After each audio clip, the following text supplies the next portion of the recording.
Welcome to the History of North America. I'm Mark Vinette. What are the history and traditions of American Thanksgiving? Every year, Americans celebrate the holiday of Thanksgiving. It's a holiday that is actually secular, but with some Christian overtones, and has a unique set of traditions that aren't really shared with any other holiday. Let's learn more about the history and traditions of Thanksgiving as told by the Everything Everywhere Daily Podcast. On the fourth Thursday in November every year, Americans celebrate the holiday of Thanksgiving. It's a holiday that originated in the Americas, but has subsequently spread to many other countries around the world. It's a holiday that's actually secular, but with some religious overtones, and has a unique set of traditions that aren't really shared with any other holiday. Let's learn more about the history and traditions of Thanksgiving. Tradition tells us that the first Thanksgiving was held in 1621 when the Pilgrims who lived in Plymouth Colony, Massachusetts, held a feast of Thanksgiving with a group of local Indians. There were turkeys, and of course the Pilgrims had big hats with buckles on them, and everyone lived happily ever after. As is so often the case with historical legends, there's often a kernel of truth with a whole lot of embellishment which accrued over the years. So with that, let's try to unpack the truth about the holiday we call Thanksgiving and the traditions behind it. For starters, the first Thanksgiving probably wasn't the first Thanksgiving, as in, it wasn't the first time a feast or celebration of Thanksgiving occurred in North America.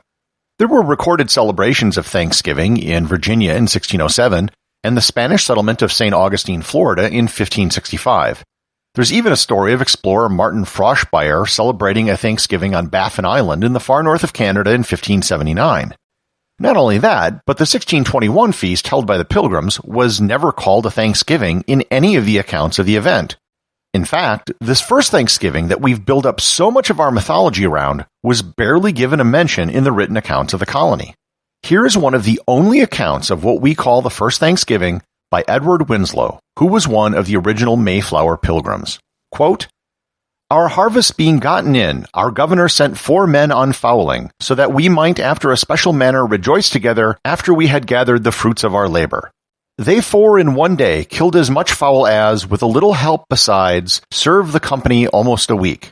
At which time, amongst other recreations, we exercised our arms, many of the Indians coming amongst us, and among the rest their great king Massasoit, with some 90 men, whom for 3 days we entertained and feasted, and they went out and killed 5 deer, which we brought to the plantation, and bestowed upon our governor, and upon the captain, and others. And although it be not always so plentiful as it was at this time with us, yet by the goodness of God we are so far from want, that we often wish you partakers of our plenty." Unquote. It was really more of a harvest festival than it was a Thanksgiving. And those few run-on sentences I just quoted, that's basically everything we have for what we know about the first Thanksgiving. Moreover, it wasn't the love fest between Pilgrims and natives which it's been made out to be. The Pilgrims' population was devastated by their first year in America, and the Wampanoag tribe had likewise been devastated by a plague. The people who participated in this feast were survivors. The Wampanoag were on such good terms with the English because their chief had negotiated an exclusive trade deal with them. That gave him a ton of leverage with other tribes in the region because he was the exclusive source of goods that the English would provide for trade.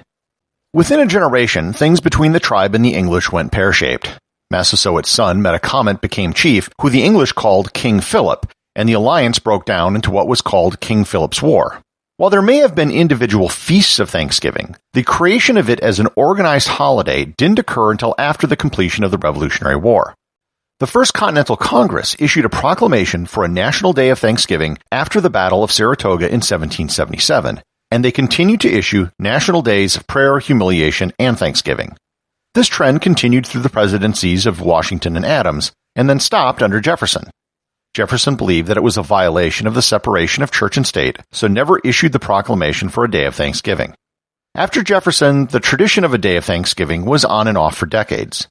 In 1827, a woman by the name of Sarah Josepha Hale wrote a series of editorials trying to persuade the president to declare a national day of Thanksgiving. Sarah Hale was, coincidentally, the author of Mary Had a Little Lamb.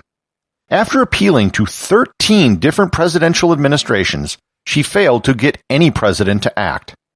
Finally, 36 years after she started, Abraham Lincoln agreed, and on the last Thursday in November 1863, he declared Thanksgiving, and we've been celebrating it ever since.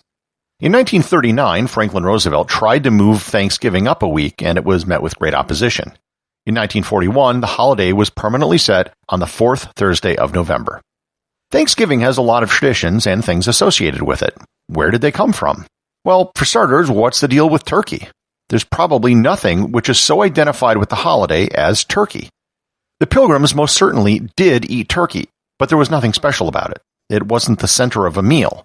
The journal entries from the Plymouth colony show them eating pretty much everything, including geese, ducks, swans, lobster, deer, fish, oysters, eels, and turkey. One thing which was probably a staple food that no one serves today is passenger pigeon, because they're extinct. The vast majority of turkeys consumed in the U.S. are consumed around Thanksgiving, although that number has gone down as more people are eating turkey slices or ground turkey all year round. Why did turkeys become so popular and associated with Thanksgiving then? It really has to do with the fact that they're native to North America and they're large. If you're going to have a big feast, a turkey is large enough to feed all of your guests. Moreover, because Thanksgiving is held in the fall, it's easier to eat them at that time of year rather than feed the birds through the winter. The first frozen TV dinner was designed to be a Thanksgiving turkey dinner. It was created by the Swanson Company in 1954 after they massively overestimated the demand for turkey in 1953. The vegetables the Pilgrims ate would most likely have been root vegetables like turnips and onions. There may have been some squash and corn as well. There wouldn't have been any potatoes because they hadn't been brought up from South America yet, and they wouldn't have had cranberry sauce because that wouldn't be invented for another 50 years. Did Pilgrims really have giant hats with buckles on them? The answer is no, simply because those hats didn't come into fashion until several decades later. When they came into fashion, some were certainly brought over to America from England, but it was well after the events of the supposed first Thanksgiving. Football is a tradition on Thanksgiving Day.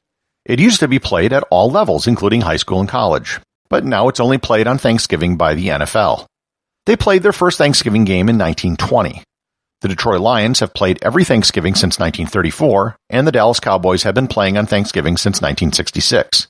Parades have been a tradition for over 100 years. Many cities have them, including Detroit, Philadelphia, and most famously New York.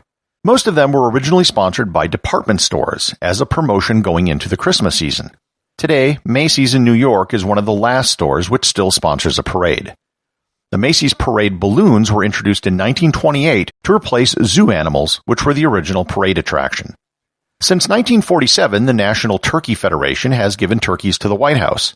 John F. Kennedy was the first president to spare the turkey, and Ronald Reagan was the first to actually issue a pardon to the turkey in 1987.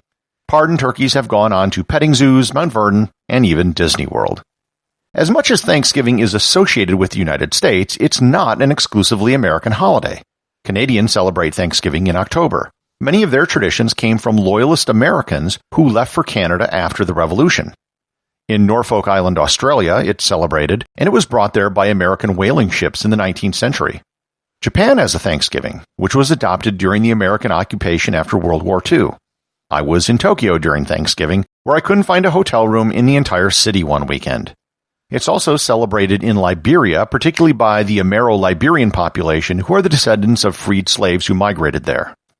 Thanksgiving really is a unique holiday. It isn't an explicitly Christian religious holiday like Christmas or Easter, nor is it explicitly a nationalistic holiday like Independence Day or Memorial Day.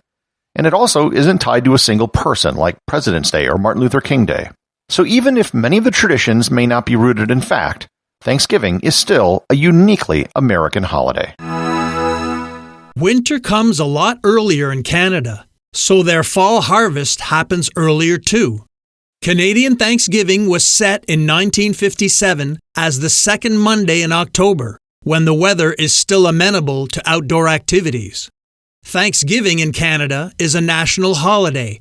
It's all about spending time with family and friends and being grateful for what Canadians have. I'm Mark Vinette, and I hope you're enjoying the ride.